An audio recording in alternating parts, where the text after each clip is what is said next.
Por favor.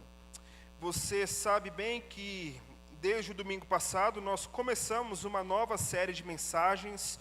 Esse mês em que a nossa Convenção Batista sempre nos orienta a termos um mês de celebração pela família. E nós então estamos pensando sobre famílias. E o título da nossa série é Famílias Imperfeitas.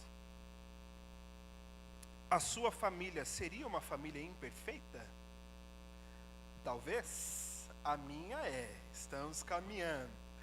E nós, durante essa série, meus irmãos, nós estamos nos debruçando em olhar para a vida dos patriarcas, aqueles que o livro do Gênesis traz na sua narrativa, do começo daquele que foi o povo de Israel.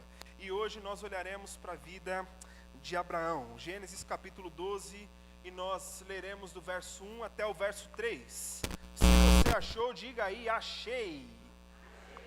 Se você está no caminho, fala, peraí. Gênesis está facinho, né? É sofonia, já vai treinando aí que a gente acha. Gênesis 12, do verso 1 ao verso 3, diz assim para nós a palavra do Senhor. Por favor, acompanhe com bastante atenção.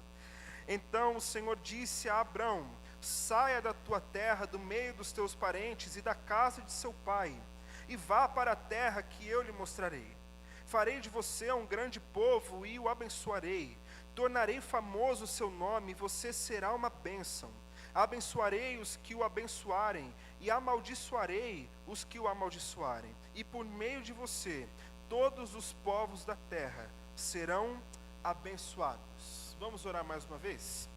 Obrigado, Deus, pela tua palavra à nossa disposição, Senhor, na palma da nossa mão. Que bênção é podemos tê-la, e que bênção é podemos ouvir a tua voz a partir dela, Pai. Que nesse momento seja teu Santo Espírito a falar em nossos corações, a orientar as nossas vidas e nos conduzir pelos caminhos que o Senhor tem para nós, Pai. Assim oramos em nome de Jesus. Amém. Amém. Queridos, no último domingo, o pastor Felipe, de maneira muito gostosa, trouxe para nós a primeira palavra que nós propusemos nessa série, que foi a palavra queda. Isso porque logo no capítulo 3 de Gênesis, nós encontramos o momento em que o pecado entra na humanidade e também dentro da família. E os problemas, as consequências que nós vemos da queda dentro do nosso meio familiar e dentro da nossa existência. E essa queda, assim como ouvimos, ela traz consequências que são visíveis para que nós possamos olhar ao longo da história e até mesmo ao longo da narrativa do Gênesis, os frutos ou então as questões que essa queda foi gerando na humanidade, e quantas consequências difíceis e dolorosas nós encontramos por conta dela. Se você se lembra, no capítulo 4, logo depois do texto que nós estudamos, nós encontramos aquele que foi o primeiro assassinato da história, onde um irmão tirou a vida do outro. Quer consequência mais visível para uma vida de pecado do que um irmão tirando a vida de outro irmão? Que coisa pesada, não é? Difícil de se ler e de se compreender. Mas dessas consequências, ao longo que o tempo vai passando e o texto vai sendo desenvolvido, nós percebemos que elas continuam vivas e continuam latentes também, no meio da criação como um todo, mas também no meio da família. E você pega do capítulo 4 até ali, os primórdios do capítulo 9, você vai ver a história de um outro homem, de uma outra família, usada por Deus, que foi a família de Noé. E você se lembra bem da história de Noé, a construção da arca, os casais de animais sendo colocados lá dentro, vem o dilúvio, e quando a gente pensa que talvez esse restart que vai acontecer ali, vai trazer uma nova característica, ou então apagar as consequências dessa queda, nós vemos no final do capítulo que há mais um problema ali, quando um dos filhos de Noé o vê depois de ter ali, também mandado a birita para dentro da sua época, aquela coisa chata, constrangedora, e o texto diz para nós que um dos seus filhos o viu nu. E inclusive, eu e o pastor Felipe conversamos bastante sobre esse texto, porque ele é um texto extremamente complicado, porque acredite que a sugestão da sua língua original é que naquele episódio houve um estupro de um filho a um pai. Pense numa situação dessa. Consequências da queda que chegam na vida das pessoas e das famílias.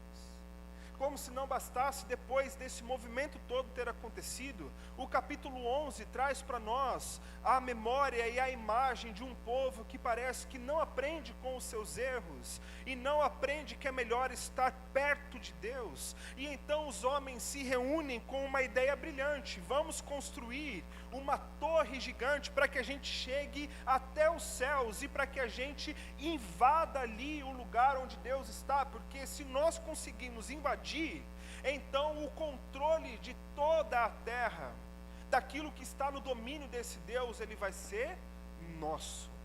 Vamos construir essa torre.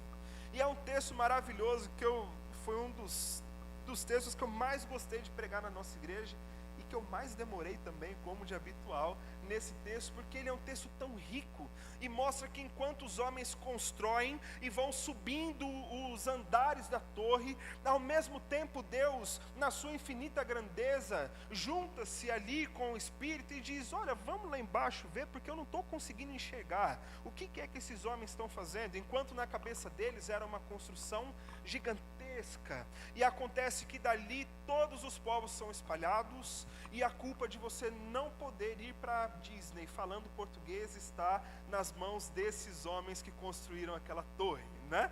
Então, você faz Fisk, Duolingo com as meninas ali, é culpa deles, reclame depois com eles lá. E então, essas consequências da queda são latentes aos nossos olhos e permeiam por meio das famílias, mas ainda assim, Deus, na sua infinita bondade e misericórdia sobre nós, entende que vai responder a esse ímpeto humano contra o próprio Deus, e que Deus vai agora trazer uma nova resposta, criando um novo povo para chamar de seu, que é o povo de Israel. E esse povo não é criado a partir de um único homem, uma única figura ilustre que aparece nos palcos para ser ali o meio da bênção de Deus para toda a terra, mas Deus escolhe agora, no seu processo de redenção, começar por uma família. A mesma família imperfeita que tem erros, a mesma família imperfeita que escorrega de vez em quando, o mesmo núcleo de formação familiar que outros viveram momentos completamente difíceis. É a partir da família que Deus quer dar a sua resposta e constituir o seu povo agora, a partir dessa dobradiça do capítulo 11 para o capítulo 12, começando, inaugurando um novo tempo e uma nova história por base dessa família. Querido, você não precisa fazer muito esforço para que você encontre as consequências da queda dentro da sua casa e dentro da sua família, não é verdade? Você não precisa se esforçar demais para procurar em algum lugar os momentos ruins que você passou em família. Talvez você carregue até hoje com você traumas familiares que você precisa conviver. Talvez você traga ainda memórias malditas na sua mente, que foram motivadas ou que aconteceram dentro do seu núcleo familiar. Nós convivemos com essa questão da queda, mas ainda assim Deus continua olhando para famílias e decidindo abençoá-las, para que agora elas sejam bênção na vida de outras famílias, de outros povos, talvez seja o caso. A sua família pode ser um lugar de bênção. Você acredita nisso? De verdade, a sua família pode ser um lugar de bênção. As consequências da queda não determinam que a sua família será para sempre um caos eterno. A sua família pode e deve se tornar uma bênção. E aliás, quando nós falamos em bênção, nós precisamos já trazer também mais uma definição. Falar de bênção hoje é uma coisa quase que um pouco vazia, não é verdade? Porque se você tivesse que definir bênção, como é que você definiria isso? Talvez você pode entender que bênção é um presente que você recebe, é uma dádiva que vem sobre você. Infelizmente, no nosso contexto evangélico brasileiro, muito provavelmente, muitas pessoas entendam que bênção é o resultado de alguma ação que você tenha feito em algum lugar. Você cumpriu a campanha, você cumpriu os votos, você cumpriu todos os requisitos, e somente depois que você foi lá, dando um check em toda a lista de obrigações que você tinha a fazer, aí sim, lá no final, você vai colher uma bênção, e que muito provavelmente seja um carro novo, uma casa nova, uma vida, como disse o pastor Felipe, de cabeça e não cauda, porque eu sou cabeça e não sou a cauda de ninguém. Talvez seja você ver aquela pessoa que você tem uma desavença, padecer de uma doença, morrer de alguma coisa. Eu tive a experiência infeliz de ouvir alguém dizer: graças a Deus aquela pessoa está com câncer, porque ele fez muito mal para mim. Agora sim, eu sou vitorioso. Quem te viu passar na prova e não te ajudou? Eu pensei em continuar cantando, mas não, deixa. Mas agora o olhar a doença e o padecimento do outro, ele não se torna para mim um motivo de compaixão e de uma ação minha em direção a essa pessoa, mas o outro que está internado no câncer, nas últimas, prontinho para morrer, eu olho para ele e brota em minha boca um sabor de mel, porque essa é a bênção que Deus está dando para mim. E meus irmãos, como isso também foi corrompido na nossa mente. E se nós tivermos que definir bênção, nós podemos olhar para ela, pelo menos por duas óticas, ou olhar para os dois lados de uma única mesma moeda, que é a bênção. O primeiro olhar para a bênção é aquele que de fato Deus concede a nós.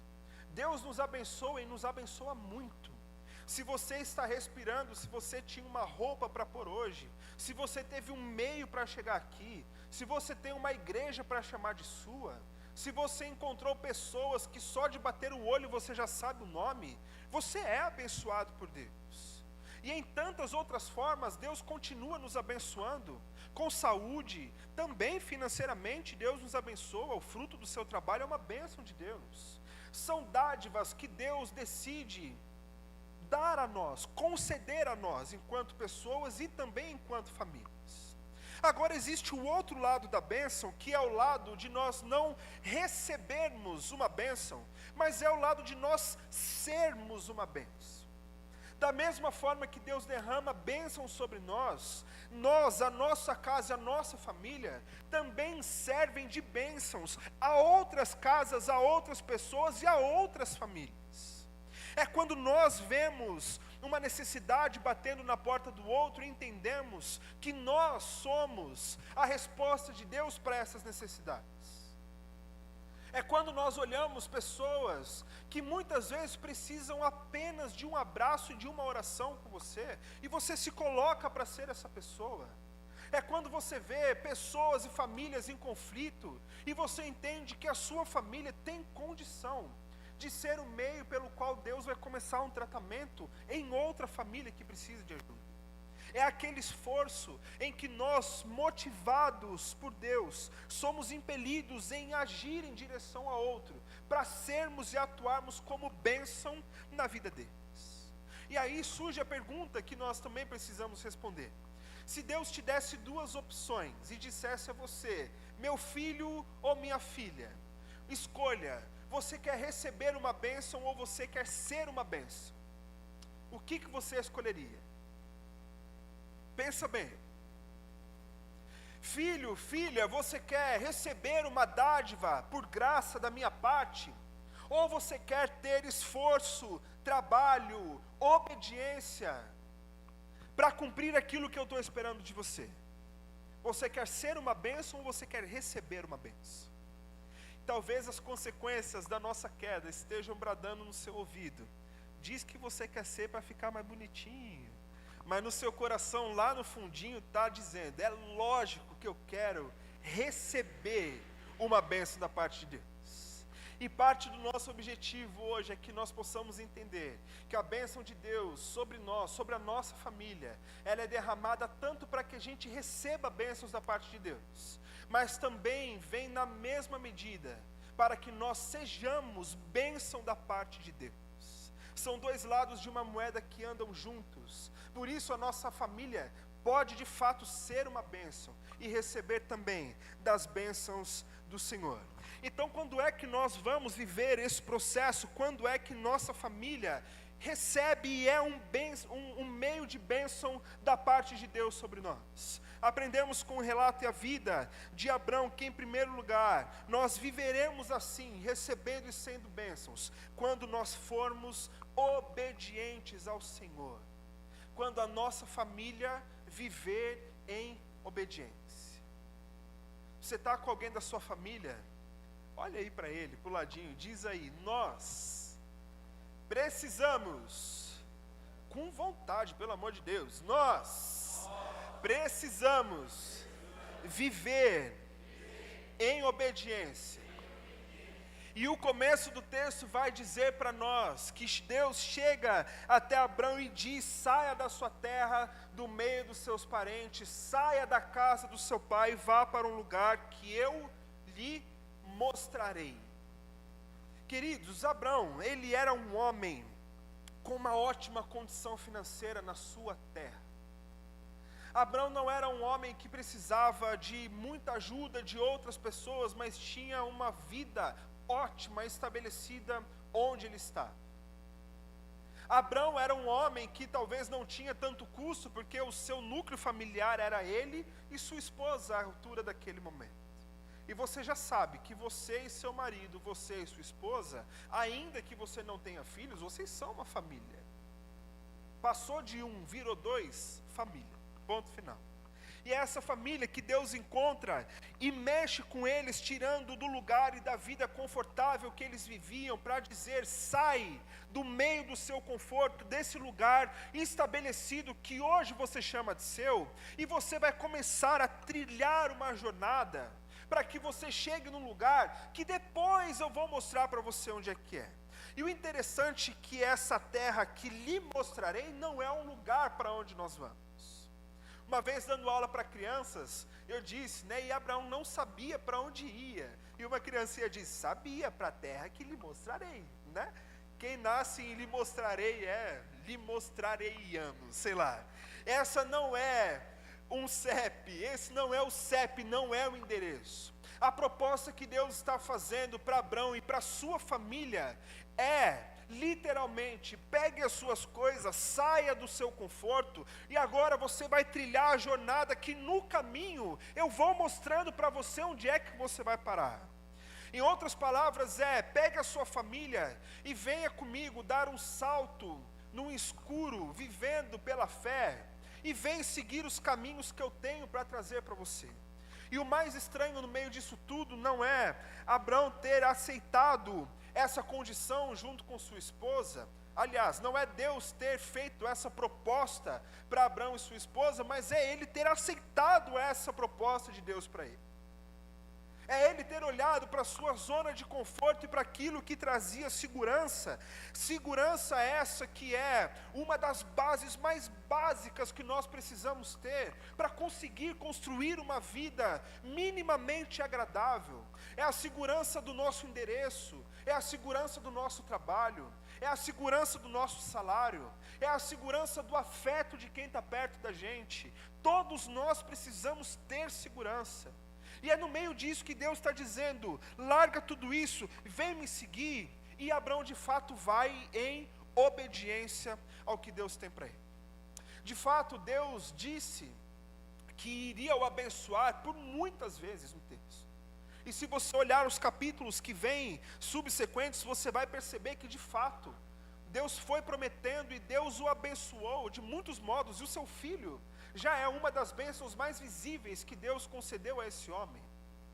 Mas a condição para que esse homem tivesse essas bênçãos de Deus era a obediência.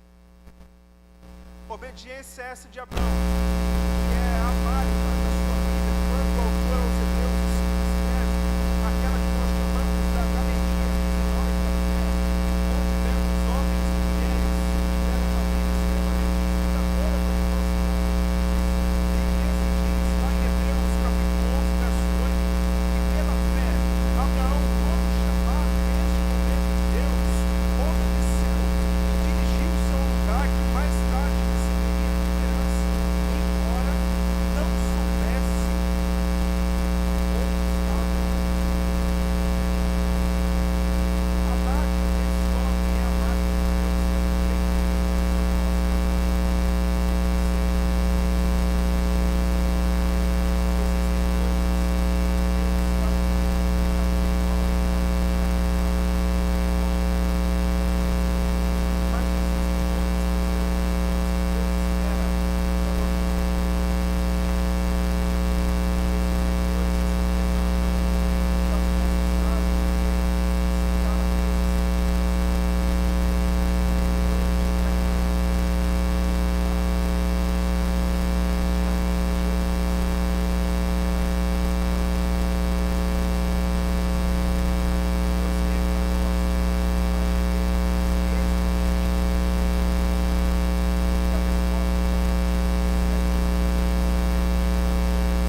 precisamos também obedecer ao Senhor. Quando a palavra nos orienta que os filhos precisam ser obedientes, submissos aos seus pais, e que os seus pais não irritem os seus filhos também, são questões que Deus coloca diante de nós e que também requerem da nossa obediência e da nossa proatividade em dar esse primeiro passo, em seguir as orientações que o Senhor deixou para nós. Casas que tenham a Bíblia, a palavra de Deus como seu alicerce para decisões. Casas que o culto não se resuma a esse período que nós estamos vivendo, mas que se expanda para dentro da sua rotina e da sua casa. Lares que se preocupam antes de manter costumes, a olharem para a palavra do Senhor e fazerem dela esse ponto mais alto da qual não se pode abrir mão dentro de casa. São questões que Deus tem proposto para nós e que Deus exige, espera a nossa obediência diante dEle. Entender o plano maior, se entregar a esse plano maior de Deus para nós, cumprir esses requisitos do Senhor, assim como Abraão pega sua esposa e vai trilhar o caminho que Deus tem para eles. Da mesma forma, nós em nossas famílias precisamos trilhar esses caminhos, seguir, percorrer a vontade de Deus, com o nosso coração e a nossa alma em postura de obediência. Famílias imperfeitas, com erros e acertos, mudam a sua mente, mudam a sua trajetória, mudam a sua história, quando decidem trilhar os caminhos da obediência. E meu irmão e minha irmã, você sabe muito bem que nós não somos caçadores de bênçãos espirituais ou o que quer que seja. Nós não somos perseguidores de bênçãos, caminhando nas maiores loucuras para alcançarmos algum ponto de bênção. Mas é também promessa de Deus, e nós vemos em muitos momentos, de que Deus de boa vontade abençoa famílias que são obedientes. Deus derrama da sua bondade, da sua graça, em famílias que procuram ser obedientes. Famílias que obedecem ao Senhor, são famílias que recebem da bênção de Deus. Que a sua casa seja marcada assim, em nome de Jesus. E essas mesmas famílias imperfeitas também, obedecendo ao Senhor, não são mais apenas somente esses receptores de bênção, como se tornam também meios, caminhos de bênção de Deus para outras pessoas. E a continuação então nos mostra que nós entramos nesse caminho de bênção também quando entramos no plano redentivo de Deus para a história. Deus um dia olhou para você e olhou para a sua casa e decidiu que você e a sua família imperfeita fariam parte do plano que Ele tem para todo o mundo. Você tem essa consciência? Tem essa consciência? A sua família foi escolhida por Deus para ser um meio de bênção no plano redentivo que Deus tem para todo o mundo. Nós vemos então a partir desse momento do Gênesis que Deus começa esse novo trilhar a partir das páginas da história, e que essa família agora começa a não ser apenas mais uma família comum, mas a surgir dela um povo próprio de Deus. E Deus vai mexendo no coração dessa família imperfeita e vai desenvolvendo, construindo as bases dessa família, de forma que nesse desenrolar, a gente percebe que Abraão, imperfeito como era, logo de partida, quando vai para o Egito, se vê numa situação de pressão e cede uma mentirinha dizendo da sua esposa: olha, filha minha, diz aí agora, se alguém perguntar vindo que você é uma mulher bonita, se eles souberem que eu sou seu marido, vão querer passar a faca no meu pescoço para ficar com você. Então vamos bolar o nosso plano. Chegando lá, diga que você é minha irmã. Como é que pode?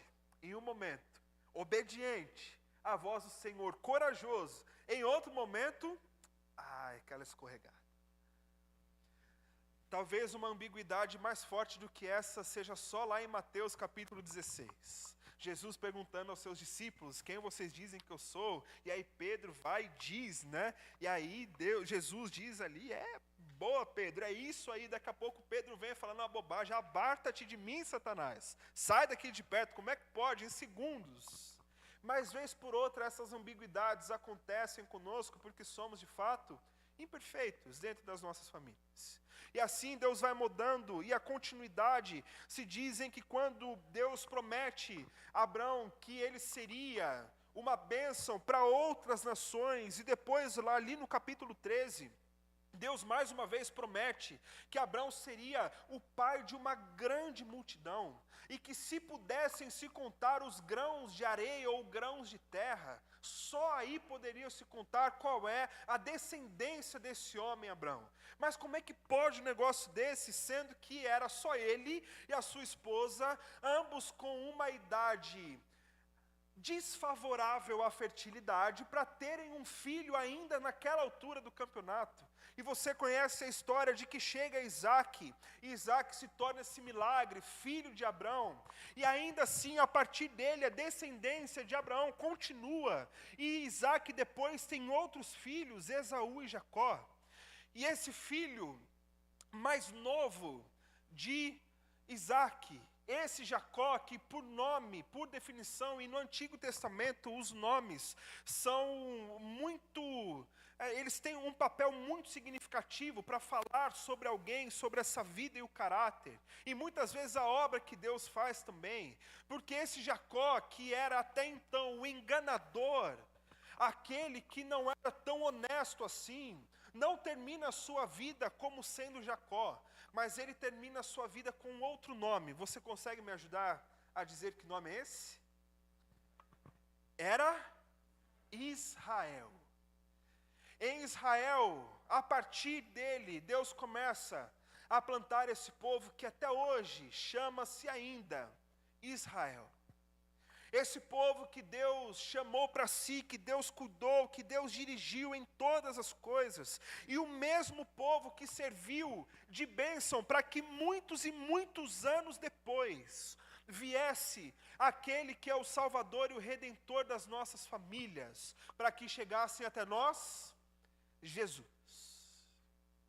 Aquele homem saindo da sua comodidade, aquele homem que decide obedecer, aquele homem que entra no plano de Deus e ao receber as bênçãos do Senhor sobre sua casa, é o pai de toda uma família, de toda uma nação, que entregou hoje para as nossas famílias a pessoa de Jesus. Mateus capítulo 1, logo no comecinho, quando Mateus traz a escrita da genealogia de Jesus, ele já começa dizendo: registro da genealogia de Jesus Cristo, filho de Davi e filho de Abraão. Você consegue se imaginar, sabendo que você teria um grau de parentesco, talvez de sangue, não sei se com tantas gerações assim haveria essa possibilidade, mas saber que ali na sua árvore genealógica, 20 páginas depois da sua existência, viria a pessoa de Jesus. Será que é bênção de Deus uma coisa dessa?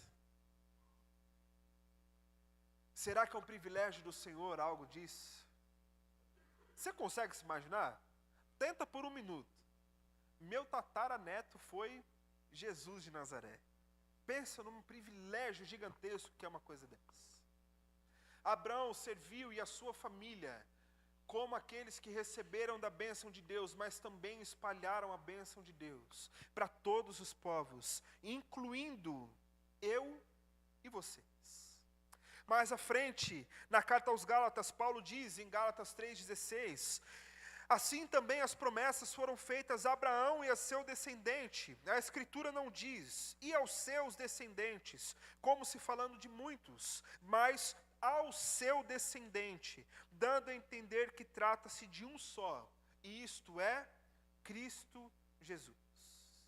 Aquela família que recebeu das bênçãos de Deus, é a mesma família que agora distribuiu das bênçãos de Deus, da mesma forma que eu e você. É bem verdade que Jesus não nasceu da nossa árvore genealógica, não vem do nosso sobrenome, mas a partir do momento em que nós encontramos a Jesus, a partir do momento em que Ele é o Salvador da nossa vida, da nossa história, e que Ele é o Senhor da nossa casa e das nossas famílias. Essa bênção que é derramada sobre nós, da mesma forma, é espalhada como bênção a outras famílias, quando a partir da nossa casa, nós mostramos o que é viver a partir dos caminhos de Jesus para nós. É quando nós olhamos aquela lista do que a palavra do Senhor espera das nossas vidas e da nossa casa, e nós abrimos e escancaramos as portas da nossa família a todas as outras que quiserem conhecer, para entender que o motivo da nossa harmonia, o motivo da nossa alegria, o motivo da nossa felicidade é saber que Jesus Cristo nos salvou, e Ele salva as outras famílias, e Ele transforma como transformou a nossa, e Ele corrige como corrige a nossa, e Ele abençoa também como abençoa a nossa, porque na pessoa de Jesus, que a redenção chega até nós, pela família de Abraão, para alcançar todas as outras famílias. E isso, meus irmãos, é uma bênção do Senhor, quando nós entendemos que o nosso papel nesse plano também nos traz algumas responsabilidades, nos traz alguns papéis que são cruciais para que nós vivamos. Quando nós cultivamos a fé dentro das nossas casas, quando nós nos dedicamos a ter uma fé que ela é não apenas ensinada, mas que ela é também vivida de geração em geração, quando nós entendemos que o ambiente da nossa casa é também um ambiente de culto, de cuidado ao Senhor, quando nós cuidamos e amamos uns dos outros, nós vamos vivendo e nós vamos florescendo dentro da nossa casa a vocação que Deus nos deu para que a nossa família seja uma bênção. E isso requer muito trabalho, mas isso também traz para nós as bênçãos de Deus, que valem todo o trabalho do mundo. E agora me escute com muito carinho, você que é o homem da sua casa.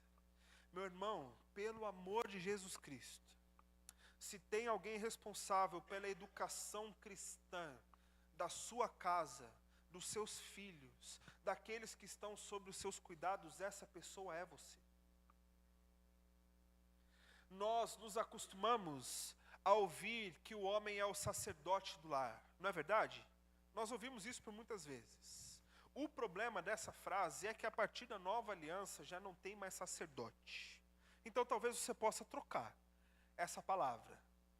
Você é o discípulo responsável, você é aquele a quem Deus incumbiu com essa missão, porque para mim, o maior dos problemas em definirmos assim, é aquilo que nós ouvimos em muitos momentos, onde homens perdem, desvirtuam a sua liderança bíblica dentro de casa, usando da prerrogativa de ser o sacerdote do lar para serem, na verdade, meios de opressão para sua casa. Porque até hoje eu não vi alguém que na sua mesa de almoço, na comemoração de Dia das Mães, onde uma esposa, onde uma mãe, onde uma filha diz, olha, eu vou orar pela comida, e um homem levantar rapidamente e dizer, não, aqui você não vai, quem ora aqui abençoa essa família sou eu, porque eu sou o sacerdote desse lar. Eu nunca vi um caso desse, mas eu cansei de ver homens abusivos dentro das suas casas, que quando tratam com desrespeito, que quando tratam as suas esposas sem amor, que quando são extremamente violentos dentro de casa, quando são agressivíssimos em palavras e em atitudes, quando são repreendidos por qualquer pessoa que seja, dentro de casa, aí sim, rola o tapa na mesa para dizer, calha a sua boca porque o sacerdote desse lar sou eu. Eu já presenciei isso. Em uma situação onde eu e um diácono precisamos arrombar a porta de uma casa, porque um pai descobriu que a sua filha tinha intenções de namorar um outro menino. E ao saber disso, esse homem se trancou dentro do quarto e ele arrebentou a cara da menina de soco. E quando nós entramos nessa casa, a primeira coisa que nós ouvimos foi um homem extremamente arrogante, dominado por Satanás, olhar para a sua família, e quando a sua esposa dizendo, você não pode fazer isso com a sua filha, o homem em tom agressivo indo para cima dela dizendo, cale a sua boca, porque o sacerdote desse lar sou eu. A autoridade e a liderança que Deus deu a você, homem, é para que você seja o guia, o líder espiritual da sua casa. É para que a promoção da leitura da Bíblia não fique terceirizada a outras pessoas, mas para que seja você aquele que vai puxar isso. Para que quando as bênçãos do Senhor chegarem até a sua casa, você não seja apenas aquele que corre para pedir a pizza, fazer o churrasco, chamar a família para uma festa, mas que seja você a convidar a sua família e dizer, se ajoelhem no chão comigo, porque nós precisamos orar e agradecer as bênçãos que Deus tem concedido a nós. É a você, homem, que a sua esposa não precisa mais ficar azucrinando para dizer que toda última terça-feira tem o encontro dos homens. Mas por entender a sua responsabilidade, você sai da sua casa com alegria, porque você entende que é a hora de você se capacitar para ser aquele que Deus quer que você seja. É quando você, homem, é o primeiro a no domingo de manhã, acordar antes do horário da sua família, ir até a cozinha, preparar um bom e decente café da manhã, e sair acordando todo mundo dizendo, bora para EBD, vamos, tem café pronto, nós vamos para a igreja, vocês vão comigo para a igreja. Há uma grande diferença entre uma liderança saudável e pessoas que se usam da prerrogativa bíblica para serem meios de opressão e de desgraça dentro da sua casa. Mulheres, vocês têm um convite grande do Senhor na sua casa também. Você tem instruções para que você viva como uma mulher que de fato no seu viver como um todo mostre, espelhe a bondade, o cuidado, o amor e o zelo de Deus, também dentro da sua casa. Você é aquela mulher que quando vê o seu marido fazendo alguma coisa errada, e não são poucas as coisas erradas, quando você descobre que o seu marido tomava banho errado, lavava a louça errado, fazia comida errado, parava o carro errado, e aí você sempre tem que ir lá dizer, não é assim, não é assim, não é assim, não é assim. Não, vocês sabem bem como é que funciona. Vocês se conhecem muito melhor do que eu. Mulheres, de fato, vocês têm esse ímpeto que vem a partir do jeito mulher de ser. Mas ainda assim, minha irmã, existem mulheres que dobram seus joelhos diante de Deus e têm uma relação tão íntima com Ele, que chegam ao ponto de entender que ainda que não seja do seu agrado, existem outros meios a não ser o grito. Existem outros meios a não ser fechar a cara e sair andando e não falar mais com ninguém, porque afinal de contas eu não quero mais falar. Mulheres, nós nunca vamos adivinhar os seus presentes de aniversário. Nós nunca vamos adivinhar o que vocês querem de Dia das Mães.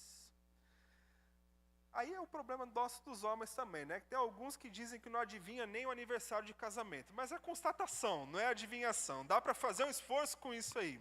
Seja misericordiosa, minha irmã. Dê os sinais com jeito, com doçura. Trate de fato as coisas que não estão bem para você, mas trate com amor, trate com leveza. Ore pelo seu marido. Interceda pela vida do seu marido. Abençoe os seus filhos. Crie uma rotina também de orar com eles no momento em que tiver só você e eles. Seja aquela que dá o primeiro passo em ser apaziguadora também. Não trate os seus filhos ou não eduque os seus filhos. E eu peço toda a licença do mundo, sabendo que vocês viveram muito mais do que eu. Mas entenda a palavra que eu quero trazer a você. Não quero te ensinar como cuidar ou como criar os seus filhos, como educar os seus filhos, mas eu queria sugerir a você que a brandura, por muitas vezes, é um ótimo caminho também. Existe um provérbio, Provérbio 15:1, que diz que a resposta ríspida desperta o furor, mas que a palavra dita com calma é como um bálsamo sobre os que escutam. Talvez valha a pena você Quando for conversar com seus filhos, mulher, quando for orientar as suas filhas, os seus filhos, não apenas sair dizendo que você tem que tomar um jeito para que você seja alguém na vida, mas seja um pouco mais intencional, ensine que ser alguém na vida não é você ter um salário astronômico todo mês, mas ser alguém na vida é você poder ser um discípulo fiel de Jesus onde quer que você esteja, ou que seus filhos estejam.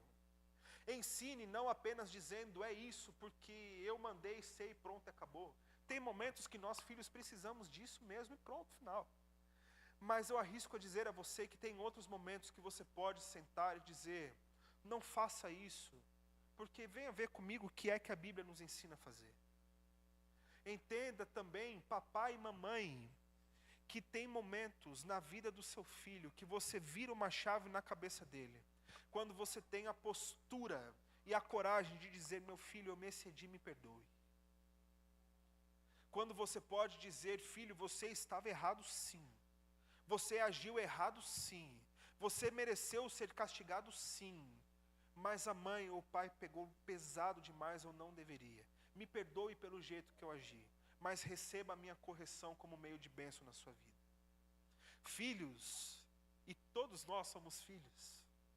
Se você tem ainda o seu pai e a sua mãe, não se esqueça que você também os abençoa muito em muitos momentos. Ore pela vida do seu pai e da sua mãe. Aprenda a viver tolerando as falhas que eles têm, aquelas que são possíveis de serem convividas, digamos assim. Aprenda a viver de um jeito tolerável. Aprenda a viver com um pouco mais de leveza. Tenha coragem e ousadia de quando visitar os seus pais, quando estiver recebendo eles. Tenha um momento de oração, abençoe a vida do seu pai e da sua mãe. Trate-os com carinho, trate-os com amor. Saiba entender e saiba passar pelas fases da vida. E meus irmãos, quem convive com os mais idosos, sabe que às vezes na cabeça deles, eles estão dizendo, por favor, não faça isso aqui, que eu não gostaria que você fizesse. Mas o que sai da boca deles é, sai daqui agora, sai de perto de mim, não quero ver você. Tem hora que não é por maldade não, irmãos. O tempo passa. Nossa mente se desgasta. Aprenda a ser um pouco mais tolerável, abençoe seu pai e sua mãe da mesma forma. Abrace seu pai e sua mãe. E aqui eu confesso um pecado meu particular a vocês. E como eu gosto de vir confessar os meus pecados, porque eu lembro como eu sou um pecador. Eu tenho muita dificuldade por algumas heranças que eu trouxe, nem dos meus pais, mas do meu avô. E você sabe que meu avô não é o doce de pessoa mais, né? Eu já contei tanto deles para vocês. Eu falei para ele que um dia ele tem que vir aqui, todo mundo vai saber um pouquinho dele só de ver ele. Mas o meu avô é daquele homem que diz que homem não diz eu te amo. Meu avô é daquele tipo de pessoa que não dá abraços em ninguém. Porque abraçar não é lá muito assim coisa de homem a se fazer. Ainda que essa outra pessoa seja seu próprio filho. Há 2 semanas atrás, quando no velório da minha tia, nós estávamos lá e há uma questão familiar que eu imagino que Deus esteja tratando e que em algum momento meu avô chegou no velório da minha tia, foi cumprimentando todo mundo e quando ele me viu, e até então diz a minha família que eu sou o neto preferido, né? Meu avô me viu e eu já estico o braço, né? E tal, e quando eu estiquei o braço, ele puxou e me deu um abraço. E aí meu irmão foi na mesma onda e deu um abraço no meu avô.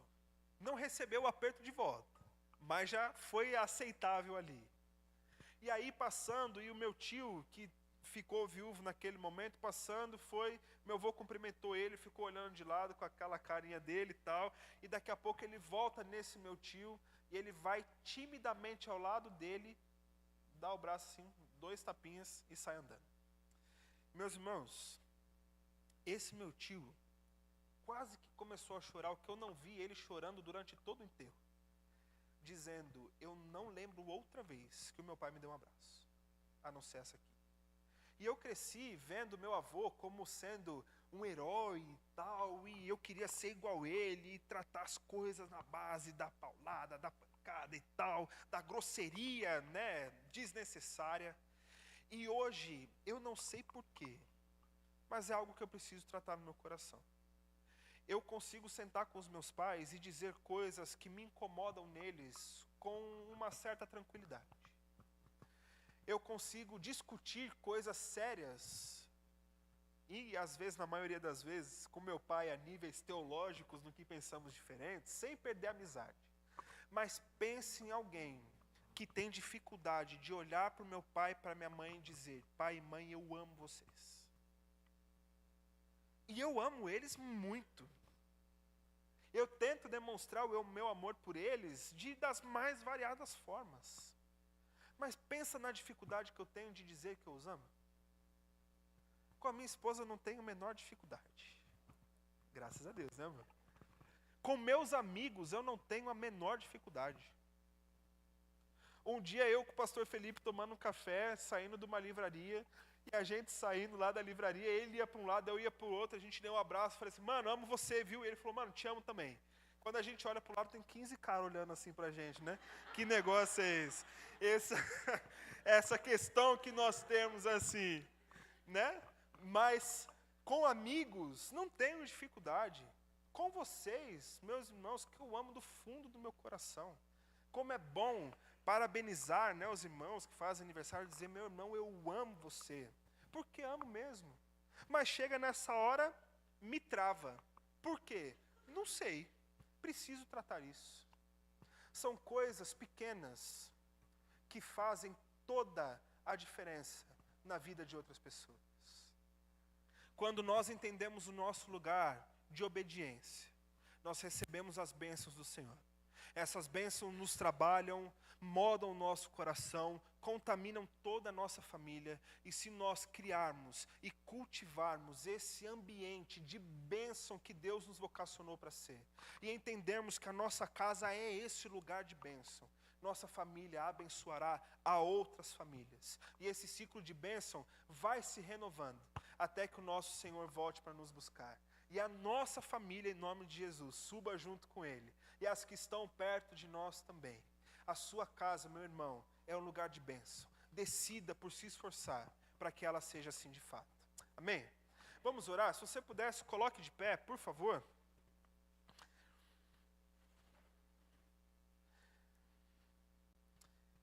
Feche seus olhos por um momento.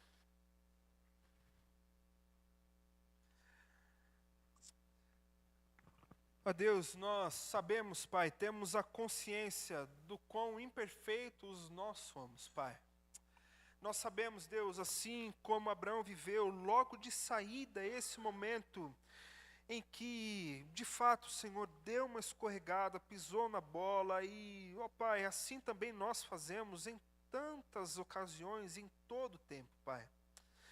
Ó Deus, e como é bom saber que também da mesma forma, as nossas próprias limitações nos aproximam do Senhor, porque nós sabemos que o Senhor é um Deus poderoso para tratar cada uma delas, Pai. Ó Deus, que assim como vimos nessa noite a partir da Tua Palavra, que a obediência ao Senhor seja o lema da nossa casa, Pai. Que o Senhor coloque em nós a vontade e o ímpeto, Senhor, de decidir que a nossa casa será um ambiente de obedecer a sua voz, de buscar ao Senhor, de buscar a tua vontade, de perseguir os caminhos que o Senhor tem para nós, com toda a nossa força, Pai, porque nós sabemos que é o melhor do Senhor para cada um de nós, Pai. Então pedimos também, Deus, que o Senhor derrame sobre as nossas casas a bênção do Senhor. Que o Senhor nos abençoe, Pai, dentre os nossos relacionamentos, que o Senhor abençoe o ambiente da nossa casa, que o Senhor também derrame da Tua bênção sobre os nossos planos, nossos projetos, os objetivos que nós temos como família, Pai. Que o Senhor visite, Senhor, as nossas intenções e nos traga a bênção dos céus, Pai, naquilo que vem da Tua vontade, Pai.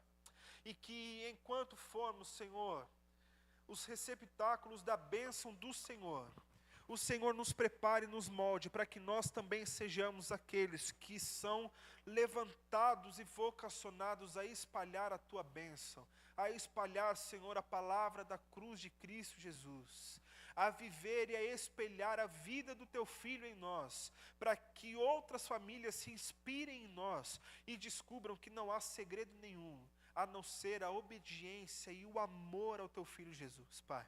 Coloca, Senhor, isso em nossos corações e nos permita viver dentro das nossas casas, ambientes que sejam também ambientes missionários, onde, Senhor, a tua palavra e a tua verdade sejam, Pai, aquilo que nós temos de mais precioso a compartilhar com outras pessoas. Nos transforma, Senhor, para a glória do teu Filho Jesus. Nos muda, Senhor, na nossa mente. Desconstrói aquilo que é necessário em cada um de nós. E construa em nós, assim como vasos de barro novos, pessoas que agradem ao Senhor, discípulos fiéis do Senhor, Pai. Cuida, Senhor, das nossas famílias, cuida das nossas casas, nos dá uma semana abençoada pelo Senhor. Continua a nos proteger, Pai. Que o amor de Deus, o nosso Pai, a graça de Cristo Jesus e a comunhão e a consolação do Santo Espírito do Senhor seja sobre nós, sobre a nossa família hoje e eternamente, em nome de Jesus que oramos. Amém. Amém. Queridos, nos vemos na cantina.